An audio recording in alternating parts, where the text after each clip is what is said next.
You've opened a photo, looked at your smile, and felt that urge to delete it before anyone else could see it. Not because of the expression. Not because of the angle. Because of the color. That yellowish tint that seemed to creep in slowly, without you noticing, until the day you noticed, and couldn't stop noticing. Most people who get to this point have already been through the cycle. Whitening toothpaste that promises results in 2 weeks. Those plastic strips that look great on the packaging but peel at the edges and irritate your gums in real life. The dental treatment that costs what you don't have in your budget right now. And even after all of that, the yellow comes back. Sometimes within weeks. What nobody stops to explain is this: you don't have a color problem. You have a structural problem. And as long as you keep treating the color without understanding what's underneath it, you'll be stuck in that cycle forever. In this video, I'm going to completely change how you understand what's happening to your teeth. I'll show you the real mechanism behind yellowing, one that starts much earlier than you'd imagine, at a microscopic level, and that almost nobody explains honestly. I'll introduce you to an ingredient that's probably in your kitchen right now, backed by decades of research, and that when used correctly makes a real, measurable difference. I'll walk you through specific methods with the details that most videos on this subject conveniently skip. And I'll show you what you need to stop doing, because some of the habits you consider harmless or even healthy are sabotaging every result you try to achieve. Stay until the end. The last part is where most people throw away everything they worked for, and I want you to be different. Before anything else, I need to give you a context that will change how you read everything that comes after. When you look at a healthy tooth and see white, you are not seeing white pigment. There is no white pigment in a tooth. What you're seeing is reflected light. The enamel, the outermost layer of the tooth, is a translucent mineral structure, composed primarily of a mineral called hydroxyapatite, organized into microscopic crystals aligned with a precision that no human engineering has fully replicated. When that structure is intact, light enters, reflects off the internal crystals, and comes back out as luminous white. It's the same principle as a diamond. The internal organization creates the brilliant appearance. The white isn't on the surface, it's in the depth of the structure itself. Now imagine what happens when you start scratching a glass surface with fine sandpaper. Light stops reflecting cleanly. It starts scattering. The glass turns opaque, milky, yellowish. That is exactly what happens to enamel as it degrades.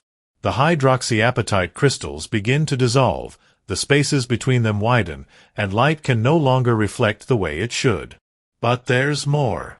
When those microscopic spaces form, they become traps. Everything that passes through your mouth, coffee, tea, wine, sauces, artificial dyes, begins to settle into those spaces. And the more porous the enamel, the more pigment it holds, and the harder it becomes to remove. And beneath the enamel is the dentin.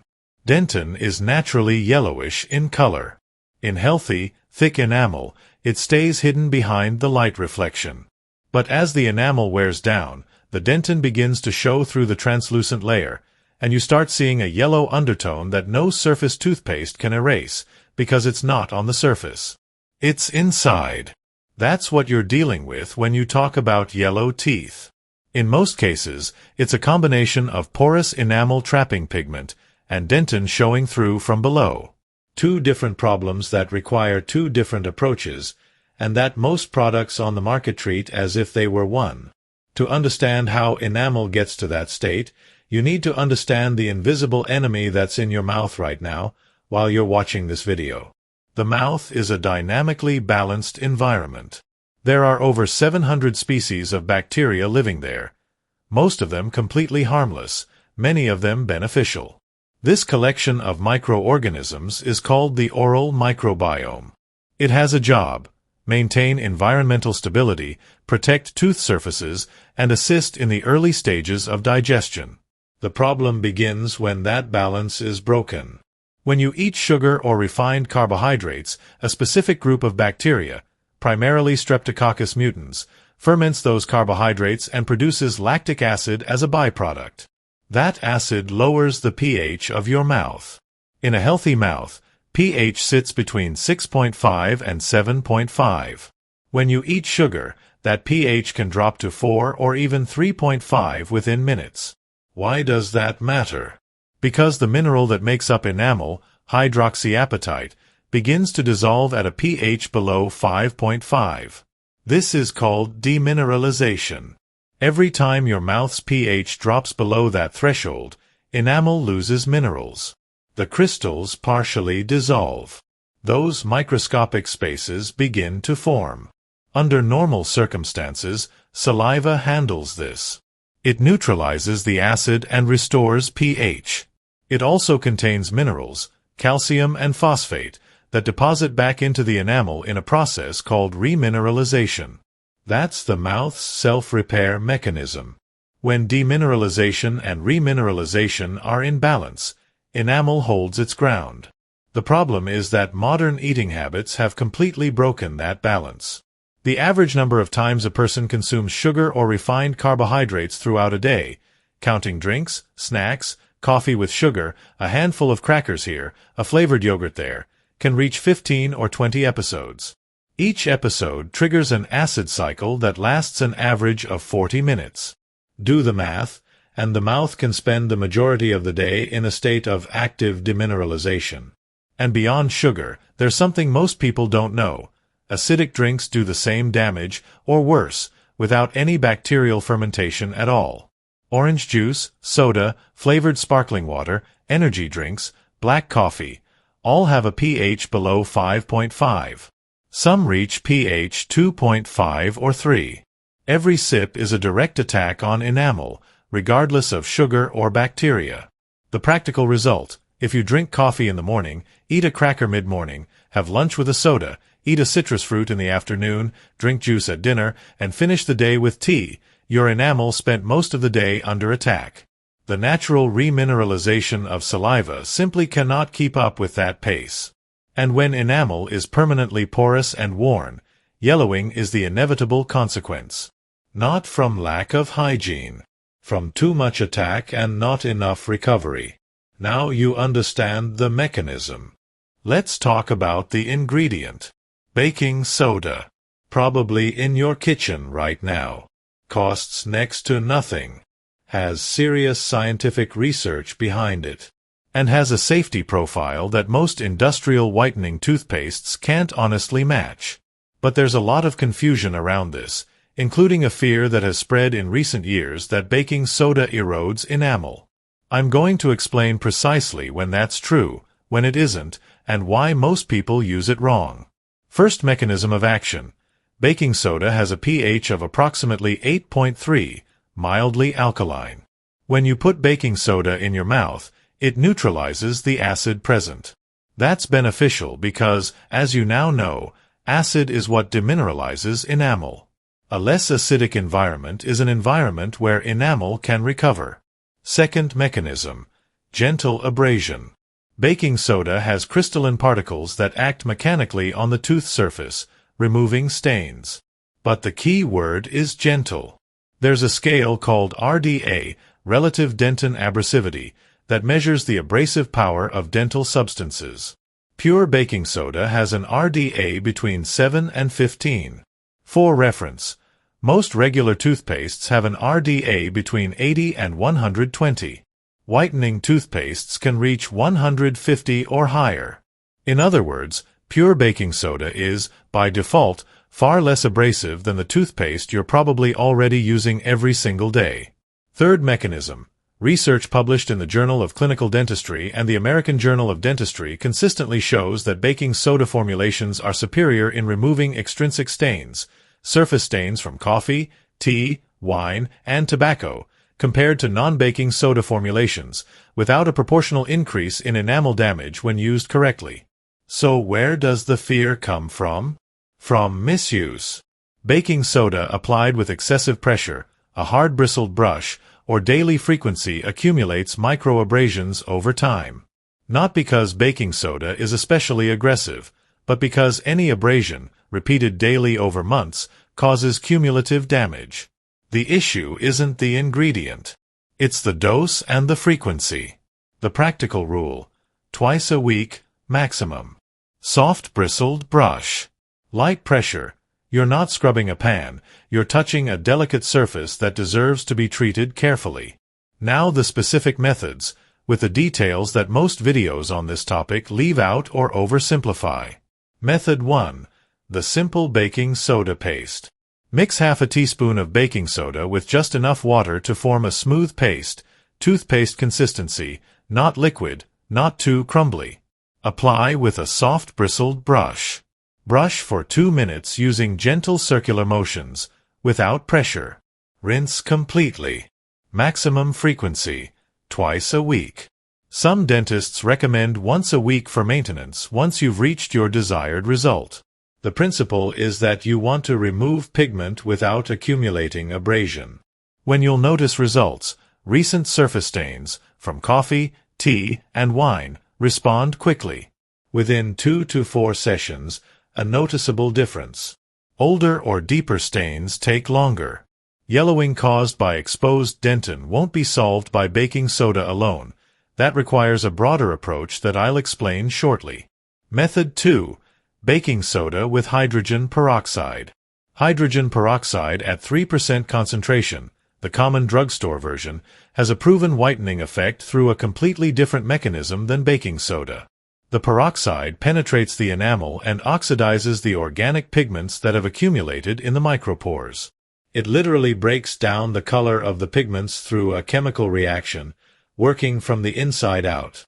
Mix baking soda with 3% hydrogen peroxide until you form a paste. Apply and brush for 2 minutes. Rinse very thoroughly. Frequency: once a week, maximum. Peroxide used in excess can cause increased sensitivity and, at higher concentrations, irritation of gum tissue. The 3% drugstore version is safe for occasional moderate use, but don't turn this into a daily ritual. One detail most people don't mention: if you already have dental sensitivity, start with baking soda and water only for a few weeks before introducing the peroxide.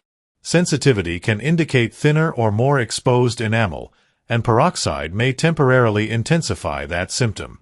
Pay attention to how your teeth respond before moving forward. Method 3. Oil pulling with coconut oil. This method is different from the previous two. It doesn't whiten directly through abrasion or oxidation, but it prepares the oral environment so that any other method works better and lasts longer. And it has real research behind it. Oil pulling involves taking a tablespoon of coconut oil, preferably virgin, which has a higher concentration of lauric acid, and swishing it through your mouth for 10 to 20 minutes before brushing your teeth, ideally on an empty stomach in the morning. The mechanism works in 2 ways. First, the oil has proven antimicrobial action, especially against Streptococcus mutans, exactly the bacteria that produces the acid that demineralizes enamel. A study published in the Journal of Contemporary Dental Practice compared oil pulling with coconut oil to chlorhexidine mouthwash, the gold standard in oral antibacterials, and found comparable reductions in levels of that bacteria after 15 days of use. Second, oil is a fat-soluble solvent. Many of the pigment molecules that deposit on enamel are partially fat-soluble. Coffee contains phenolic compounds with an affinity for lipids. The oil dissolves and carries away those compounds in a way that water simply cannot. How to use it? 10 minutes is enough for beginners. Do not swallow. The oil absorbs bacteria and residue throughout the process, and you don't want to ingest that. Spit it out, rinse with warm water, and then brush normally. Frequency: 3 to 5 times a week for visible results. Daily is possible and presents no known risks, but it depends on your routine. The result isn't immediate like baking soda. It's cumulative. But the impact on the microbiome and the reduction of new pigmentation is real and documented. Method 4. Activated charcoal, with serious caveats. Activated charcoal became a trend in recent years, and for that reason it deserves a more honest conversation than most videos are willing to have. Activated charcoal has extremely high adsorptive power. It literally attracts and absorbs compounds onto its surface. And yes, it can remove surface stains quickly, with an immediate visual result that can be impressive. The problem is abrasivity. The RDA of activated charcoal varies enormously depending on the particle size of the product, and can range from 70 to over 200 depending on the formulation. Many commercial charcoal dental products sit at the higher end of that range. Frequent use can be more damaging to enamel than any other method on this list. If you want to use it, sparingly, no more than once every 2 weeks. Do not scrub with force. The best approach is to apply it with your finger or a soft cloth, let it sit against the tooth surface for a minute, and then remove gently without rubbing. And before buying any activated charcoal dental product, check whether the manufacturer discloses the RDA of the formulation. If they don't, that alone is a red flag. Now comes the part that has the biggest impact on results, and that most people either ignore or underestimate. What you need to stop doing. Removing stains while continuing to expose your teeth to the same agents that create them is swimming against the current. You can apply every method I described with complete consistency and see minimal results if you don't eliminate or at least reduce the main saboteurs. I'll cover each one with the real mechanism, not a generalization. Coffee. It's the biggest challenge for anyone who wants whiter teeth, and it's also the thing nobody wants to hear. Coffee has two simultaneous problems: a high concentration of pigmenting phenolic compounds, especially chlorogenic acid, and acidity that opens the pores of the enamel at exactly the moment you're depositing the most pigment. It's the perfect combination for staining. I'm not telling you to stop drinking coffee. That's a commitment each person makes with their own life. But there are adjustments that make a real difference. Drinking your coffee more concentrated and faster instead of nursing a cup for an hour. Rinsing your mouth with water right afterward, not brushing, because enamel is temporarily more vulnerable right after the coffee's acidity, and brushing immediately increases the damage. Using a straw when possible, which sounds absurd but genuinely reduces contact between the coffee and your front teeth. Soda. The problem isn't just the sugar. It's the acidity combined with the sugar. Cola-type sodas have a pH around 2.5. Lemon or orange sodas can be even more acidic. Every sip demineralizes enamel for 40 minutes. If you drink soda throughout a 45-minute meal, you've had a nearly continuous attack on your enamel for that entire period. Black tea. Black tea has a high concentration of tannins, compounds that bind strongly to proteins in the pellicle that coats enamel and create stains that are difficult to remove. This is one of the most overlooked sources of dental staining in the United States, precisely because tea is widely marketed as a healthy alternative to soda or coffee. The health benefits of tea are real, but so is the staining effect when consumed regularly without rinsing afterward. Chronic mouth breathing. This is the villain nobody talks about. Saliva is the mouth's natural defense and remineralization system. When you breathe through your mouth, due to chronic nasal congestion, sleep apnea, or simply by habit, your mouth dries out. Without saliva, acidic pH isn't neutralized, minerals aren't replenished, and bacteria proliferate without control. The result is more porous enamel, more pigmentation, and more inflamed gums. If you breathe through your mouth during sleep, it means your mouth is drying out during the hours when it should be in maximum recovery mode. It's silent, continuous damage that no whitening method compensates for if it isn't addressed at the source. Daily whitening toothpaste. This contradicts what most brands sell, but the mechanism is real. Whitening toothpastes generally have higher abrasivity than conventional toothpastes. That's exactly why they remove stains. But used every day, over months and years, that accumulated abrasivity progressively wears down enamel. The paradoxical result is that the more you use whitening toothpaste every day, the thinner your enamel gets, the more the yellow dentin shows through from below, and the more you feel like you need whitening toothpaste. It's a cycle that benefits whoever sells the toothpaste and harms whoever uses it. Brushing immediately after eating or drinking something acidic. This habit is taught as hygiene, but it causes real damage when applied without context. After consuming anything acidic, including citrus fruits, soda, coffee, or juice, enamel is temporarily demineralized and softer. Brushing in that state is like sanding wet wood. You remove more material than you should. The evidence-based recommendation is to wait at least 30 minutes after acid exposure before brushing. In that window, saliva does its job of neutralizing and the enamel returns to normal hardness. There's a timing factor that almost no one considers, and that can multiply the results of everything you're doing. The nighttime window. During the day, your mouth produces between half a liter and 1.5 liters of saliva. It neutralizes acid, remineralizes enamel, and continuously cleans away residue. During sleep, saliva production drops to near zero. That means anything present in your mouth when you fall asleep, pigment, acid, bacteria, food residue, stays there without dilution, without neutralization, in prolonged contact with your enamel for 6, 7, 8 hours. That's why what you do immediately before sleeping has a disproportionate impact on enamel health. Brushing your teeth before bed isn't optional. It's the single most critical moment in your entire oral hygiene routine. And it's not about removing what you ate at dinner. It's about making sure your enamel will spend the next several hours in an environment that favors remineralization, not one of continuous attack. If you're going to use baking soda or any active remineralization method, the nighttime period is the most strategic window. A rinse with fluoride mouthwash, or an application of prescription fluoride gel if your dentist has recommended it, after your nighttime brushing, leaves minerals in contact with enamel during exactly the period when enamel is most receptive and least disturbed. And you know what happens with people who eat something after brushing at night, a cookie, a glass of chocolate milk, a piece of fruit, and go to sleep without brushing again? That food sits against enamel for hours, in a mouth with no saliva to neutralize it. The accumulated impact of that habit over months is far more significant than any whitening method you could add to your routine. I want to talk about something that connects oral health to something well beyond appearance, and that most people don't know exists.